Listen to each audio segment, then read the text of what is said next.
Our presentation is called A3 Cross in Drosophila melanogaster. Group members will be speaking in the order that they are listed. The objective of this experiment was to determine which Drosophila melanogaster chromosome the PW transgene was placed on. Here is some background information for better comprehension of the experiment. What is a transgene?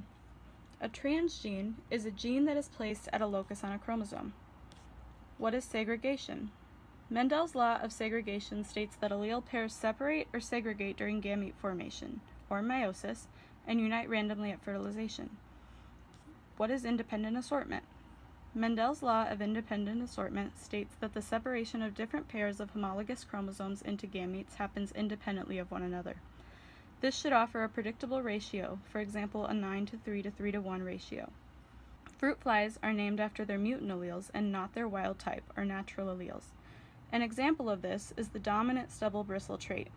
The mutant allele is written capital S lowercase b and the wild type allele is written capital S lowercase b with a plus sign following. Now we will go through the crosses conducted in this experiment. Our experiment ID number was A3. Our parent flies consisted of a true breeding wild type female which had pigmented eyes, straight wings, and long bristles, and a true breeding mutant male which had white eyes, curly wings, and stubble bristles. These parent flies produced the F1 offspring that we sorted and collected for experiment 1. Of the F1 generation produced from the parental generation, we collected male flies with wild type or pigmented eyes, curly wings, and stubble bristles. Our F1 cross consisted of the F1 males we collected and true breeding virgin females with white eyes, wild type or straight wings, and wild type or long bristles. These flies produced our F2 progeny. So now we are looking at the F1 male chromosomes for when the transgene is located on the X chromosome. Starting with the myocyte, you see that there is both an X and Y chromosome, with the red transgene located on the X chromosome. The male also has heterozygous alleles for curly wing on the second chromosome and heterozygous alleles for stubble bristle on the third chromosome. After meiosis, we see that there are 8 possible gametes formed from this myocyte. They consist of 4 sperm cells with the Y chromosome and 4 with the X chromosome. The transgene is only transmitted through the X chromosome, and it is marked by the red marker. Because of this, only the offspring that receive the X chromosome will receive the transgene. Each of the 8 cells also has both the second and third chromosome. Each sperm cell either has the wild type allele for curly wing or the dominant mutant allele marked by yellow. Each cell also has either the wild type allele for stubble bristle or the dominant mutant allele marked by the color white. Each of the 4 combinations of the curly wing and stubble bristles genes, wild or mutant, is possible.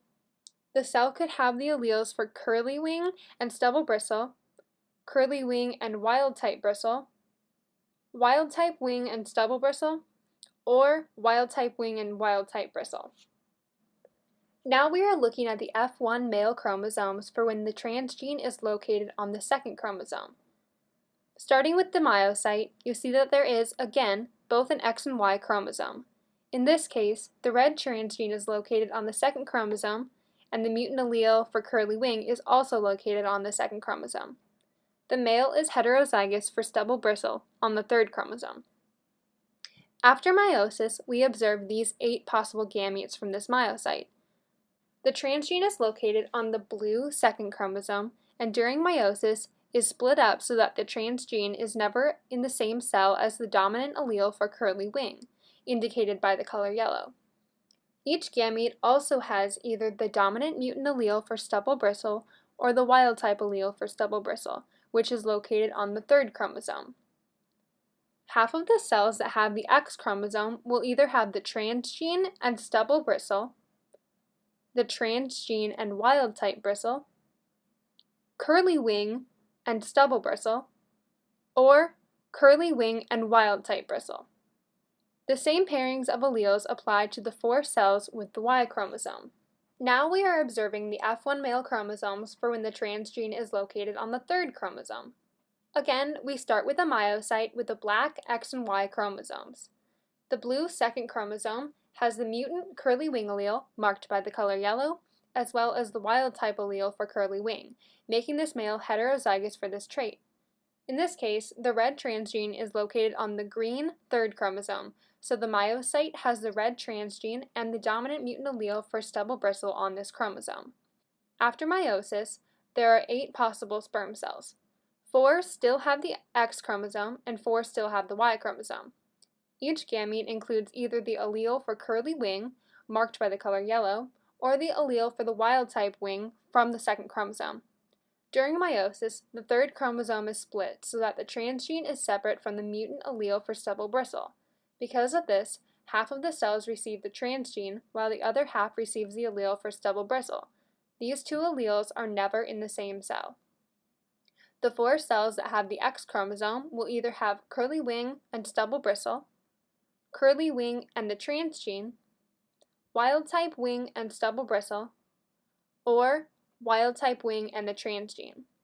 These pairings of alleles also apply to the 4 cells that have the Y chromosome. In the case of the transgene being located on the X chromosome, the predicted offspring includes males with wide eyes and either curly wing and stubble bristle, curly wing and long bristle, straight wing and stubble bristle, or straight wing and long bristle.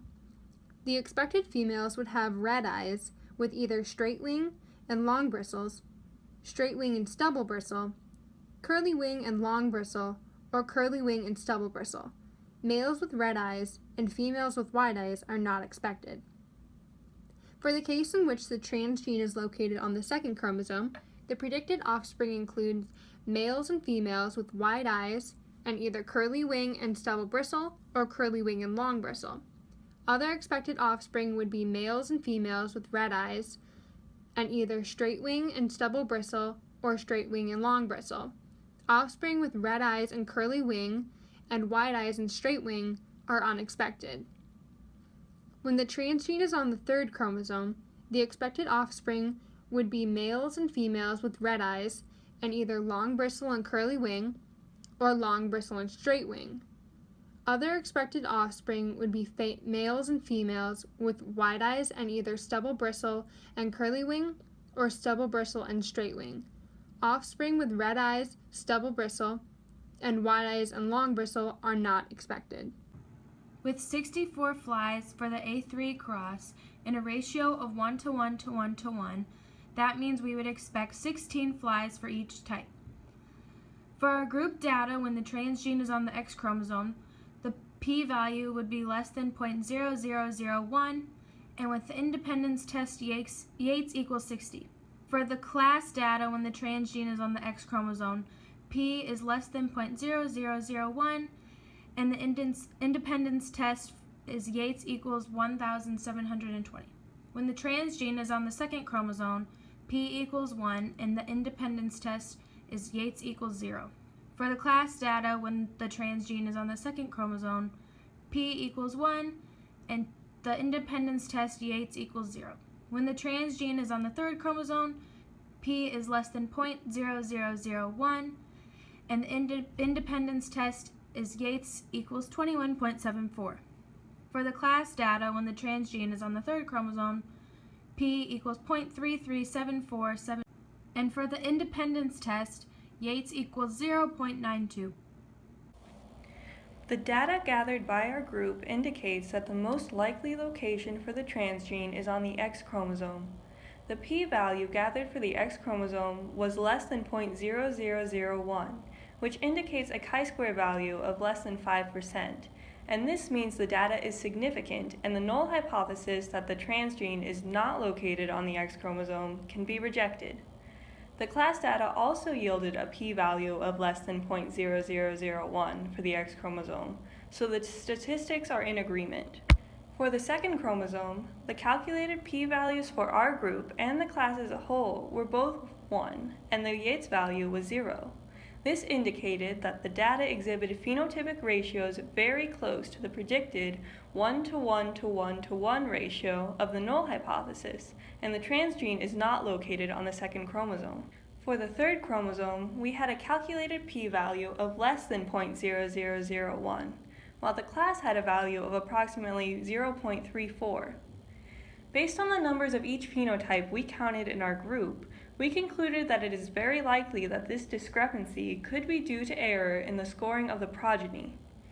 We concluded this based on the fact that the number of flies with white eyes and long bristles was calculated to be double the expected number, and 0 progeny were scored with white eyes and stubble bristles. If the transgene were located on the 3rd chromosome, it would be impossible for a fly to have white eyes with long bristles or red eyes with stubble bristles. We have scored several flies with red eyes and stubble bristles, so this cannot be the case. Due to the fact that the data for the X chromosome shows no cases of white-eyed females or red-eyed males, and the chi-square values of both the class and group indicate that the expected phenotypic ratio for males and females with white eyes and pigmented eyes for the null hypothesis was not observed, the X chromosome is the most likely location for the transgene.